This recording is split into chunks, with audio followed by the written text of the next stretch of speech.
Pasteur Nadir du Brésil. J'ai vu les tourments de ceux qui utilisent des produits de vanité, des marchands d'esclaves et des voleurs de terre et des chanteurs pop et gospel. Salut frères et sœurs, j'ai promis aux frères que je parlerai de mes expériences. Aujourd'hui, nous allons reparler de l'enfer. Si vous n'avez pas l'estomac et le courage de regarder cette vidéo, lisez ceci, ce n'est pas pour vous. Sinon, vous me maudirez et vous direz que c'est mon invention.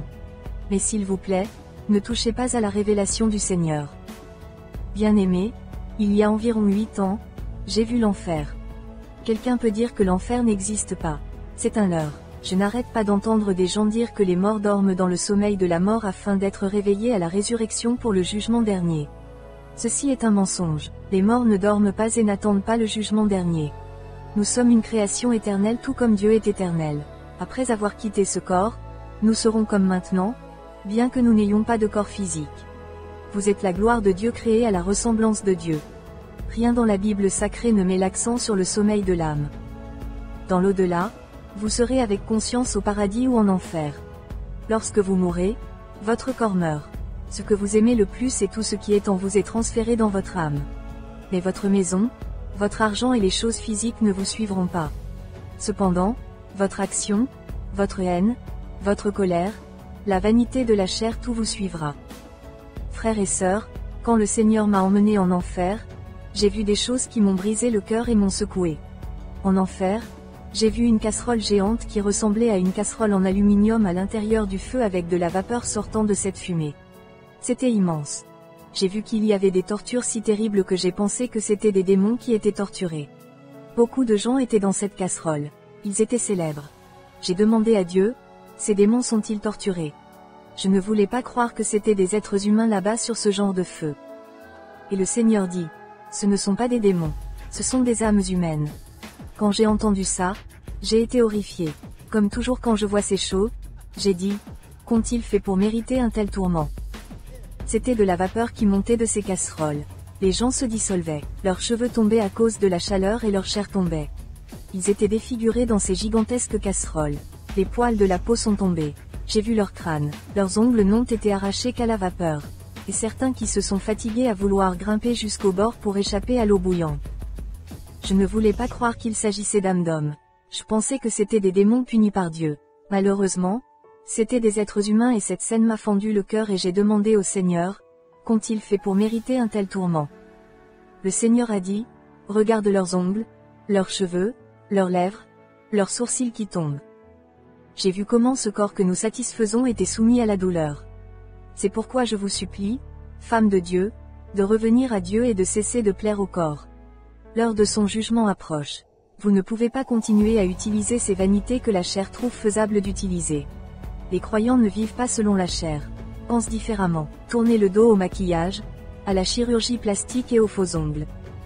J'ai vu le châtiment de la vanité en enfer. Dieu m'a amené à cet endroit pour ouvrir les yeux des gens parce que beaucoup ne comprennent pas la parole de Dieu.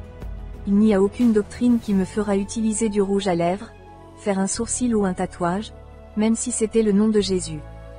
Je connais une grande église au Brésil où les croyants peuvent utiliser des tatouages parce que Jésus a une inscription sur sa cuisse disant « Roi des rois et Seigneur des seigneurs ». Nous avons ici un cas d'évêque disant que les croyants peuvent se faire tatouer. Pourtant en enfer, ces démons de tatouage se matérialisent afin de torturer l'âme. Même un tatouage de papillons et de fleurs se transfigure en démon en enfer. Quel pasteur peut me convaincre d'utiliser un pantalon craquelé? C'est une abomination aux yeux du Seigneur.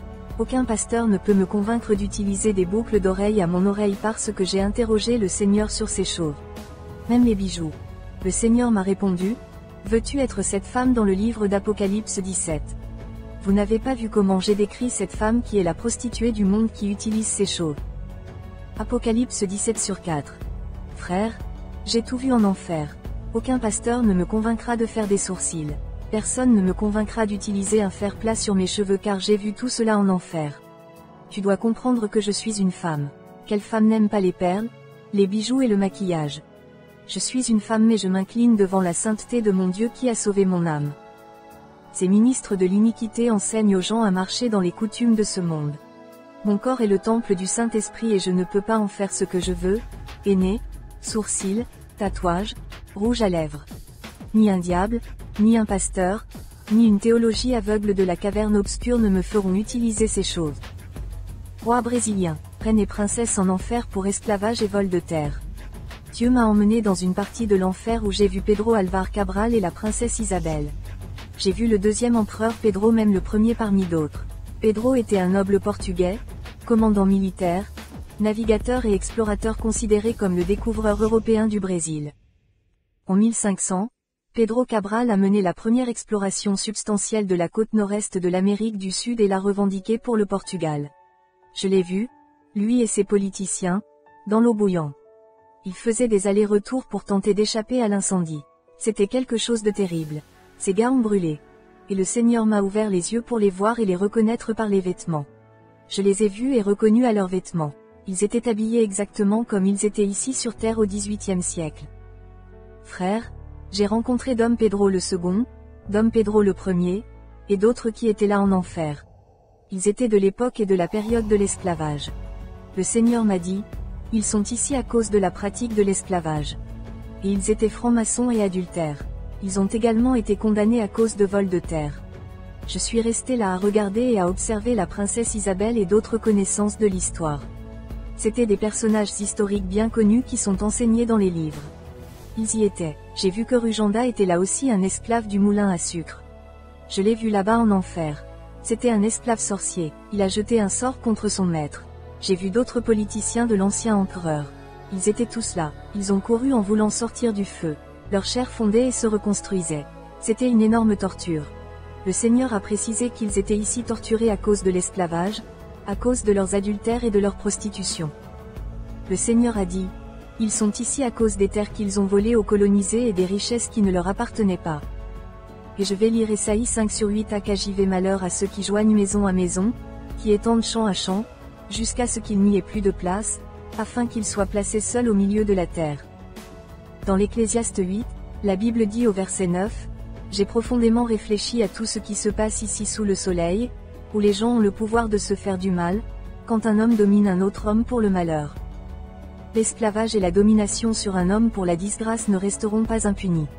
Il est trompé, celui qui vole la terre à son propriétaire pensant qu'il n'y aura pas de conséquences. Si vous ne voyez pas les conséquences sur cette terre, le mal sera payé là-bas en enfer. Car rien ne reste impuni, aucune injustice ni aucun péché. J'ai vu Michael Jackson en enfer. Je veux dire que c'est très sérieux. Michael Jackson courait dans un endroit très sale plein de vieux parasites d'ordures. J'ai demandé, mais qu'est-ce qui lui arrive parce que je n'ai vu aucun démon derrière lui. Je n'ai pas vu le feu.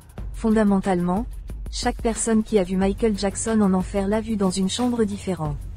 Parce que l'enfer a plusieurs chambres de torture. Je ne suis pas ici pour vouloir être le propriétaire de la vérité, voulant être meilleur que quiconque. J'ai vu les différents niveaux de l'enfer et du paradis. Dieu montre Michael dans différentes chambres à différentes personnes. Le Seigneur m'a montré l'un des péchés de Michael Jackson.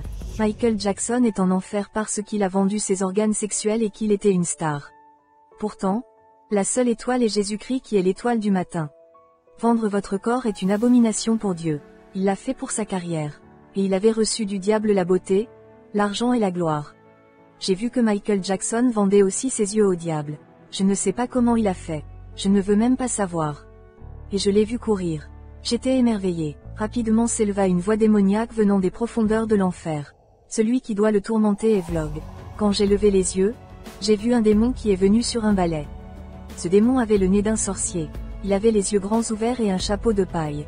Le démon qui est venu dans un balai devait tourmenter Michael Jackson. Il volait sur le balai à une altitude d'environ 20 mètres. Et c'était un balai, et il avait ce chapeau de paille comme celui d'une sorcière. Ses ongles ressemblaient à ceux d'un épouvantail. J'ai vu sa main squelettique. Et Michael Jackson se cachait derrière des ordures fuyant ce démon qui a atterri sur le sol. Immédiatement, le démon a pointé du doigt Michael Jackson qui n'avait aucune force pour résister à ce pouvoir. Et la célébrité décédée est venue hurler involontairement en rampant comme un chien à côté de ce démon appelé Vlog qui est venu sur un balai qui avait une étoile d'octave comme le métal pointu de l'acier inoxydable. Ce démon tenait un instrument de torture très pointu. Et il a attrapé le dos de Michael Jackson en ouvrant tout son dos et j'ai vu sa colonne vertébrale littéralement déchirée. Quelle chose horrible, et ce démon éclata de rire en le torturant.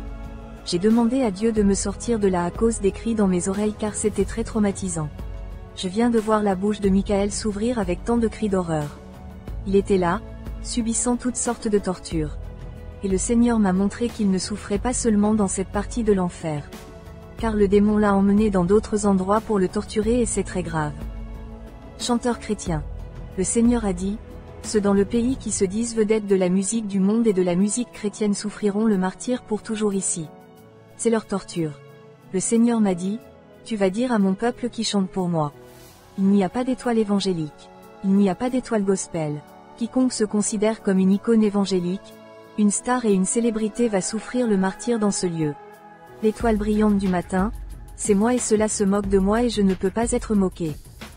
Apocalypse 22h16 Moi, Jésus, j'ai envoyé mon ange pour vous attester ces choses dans les églises.